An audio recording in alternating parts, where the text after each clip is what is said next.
तो आज के सत्य और तथ्य में मैं आपको व्यूअर्स बताऊंगा कि इस बजट में आपके बच्चों को, आपके भविष्य के लिए क्या कुछ मिला है। आने वाले 10 साल में आप कहां खड़े होंगे, आने वाले 10 साल में भारत कहां खड़ा होगा, उसका एक विजन इस बजट में देखने को मिला है। नरेंद्र मोदी की सरकार का यह बजट वाकई कितना एडवांस है, आने वाले 10 साल को देखते हुए कैसे है, समझाऊंगा आपको आज के इस वीडियो में।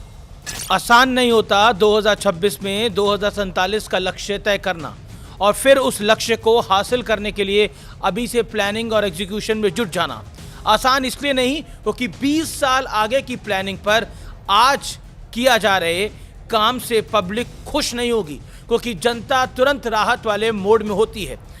जाहिर सी बात है कि इस बजट को देखकर उन्हें लगा होगा कि सरकार कुछ ठोस नहीं कर पाएगी, क्योंकि मिडिल क्लास को हाथ में ज्यादा सैलरी चाहिए। इन शॉर्ट, देश के मध्यम वर्ग को बजट में इस बात से फर्क पड़ता है कि टैक्स स्लैब में कोई बदलाव हुआ या नहीं हुआ। बिजनेसमैन सस्ता रॉ मटेरियल, सस्ती बिजली चाहता है, स्टूडेंट्स को सस्ती और अच्छी एजुकेशन चाहिए, सभी को सस्ती और अच्छी मेडिकल सुविधाएं तो चाहिए ही चाहिए। महिलाओं को आत्मनिर्भर बनने के लिए ज्यादा मौके चाहिए। लेकिन 2026 में जारी हुए 2047 वाले बजट ने इन सारी चीजों की विजिबिलिटी वैसी नहीं है जैसी आम लोगों को समझ में आती है। लेकिन सच यह है कि हवा भले ही दिखती नहीं है, लेकिन जीने का सबसे जरूरी इंग्रेडिएंट है। इसी तरह यकीन मानिए इस बजट में वो सब कुछ है जिसका इंतजार आप सब कर रहे थे। कैसे, आइए समझते हैं। नमस्कार व्यूअर्स, दर्शकों, मैं हूं अमीश देवगन। सत्य और तथ्य में मैं आज बात करूंगा विकसित भारत के रोड मैप वाले बजट की, और इसमें सबसे पहला नंबर आता है रक्षा बजट की। इस बार सबसे बम्पर इजाफा किया गया है।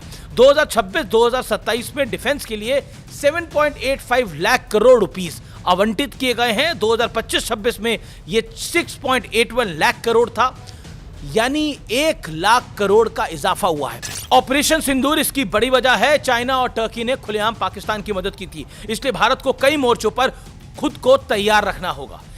इसके लिए पैसा चाहिए। इसके बाद दूसरे नंबर पर आता है टेक्सटाइल सेक्टर। ये दूसरे नंबर पर इसलिए क्योंकि ट्रंप टैरिफ के बाद यही वो सेक्टर है जो सबसे ज्यादा प्रभावित, इफेक्टेड था।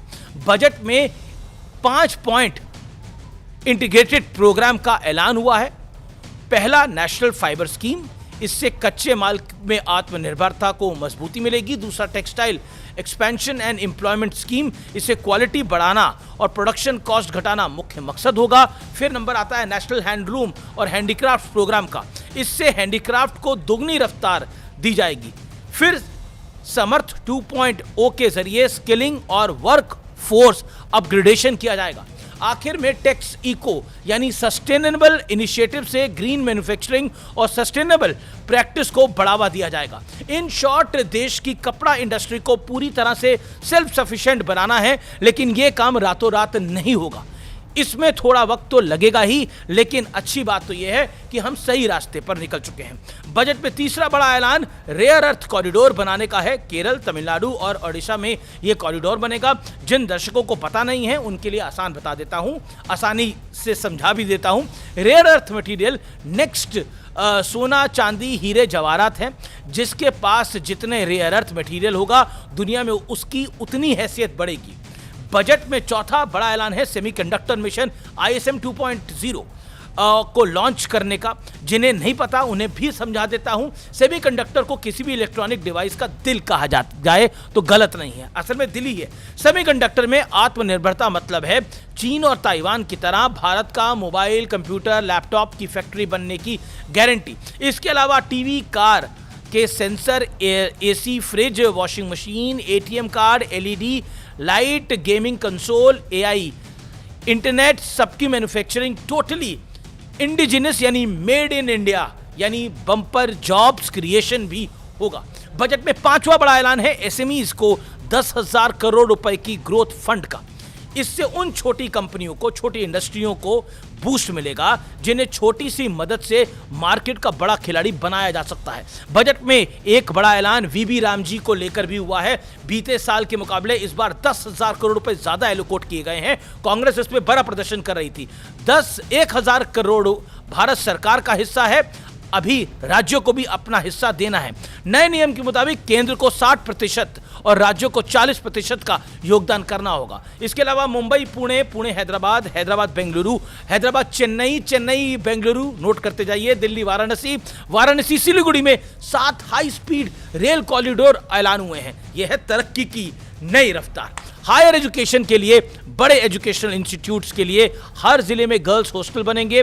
नया इनकम टैक्स एक्ट 1 अप्रैल 2026 से लागू होगा। इसके जरिए सिंप्लीफाइड फॉर्म रीडिजाइन किए गए हैं ताकि हर व्यक्ति इसे आसानी से भर सके, आपको फायदा हो। बजट में ऐलान तो और भी बहुत सारे हुए हैं, सब गिनाना मुश्किल हो जाता है, लेकिन मैंने उन घोषणाओं पर फोकस किया है जिन्हें 2047 में विकसित भारत वाले मिशन को ध्यान में रख के बनाया गया है। देखिए, दुनिया इस समय उथल पुथल के रास्ते से गुजर रही है, कहीं जंग हो रही है, कहीं कोई तकलीफ हो रही है, लेकिन इस तूफान में भारत अपनी कश्ती, अपने जहाज को ठीक ठाक ढंग से आगे बढ़ा रहा है। बजट में शॉर्ट टर्म बेनिफिट्स तलाशेंगे तो कुछ ज्यादा आपको नहीं मिलेगा, लेकिन लॉन्ग टर्म गेन के बारे में विचार करेंगे तो यकीन मानिए शानदार रिटर्न की गारंटी है। यह बजट शॉर्ट टर्म नहीं है, यानी T20 मैच नहीं है, टेस्ट मैच है। यह बजट छोटी अवधि के लिए नहीं है, लंबी अवधि के भारत के ग्रोथ के लिए है।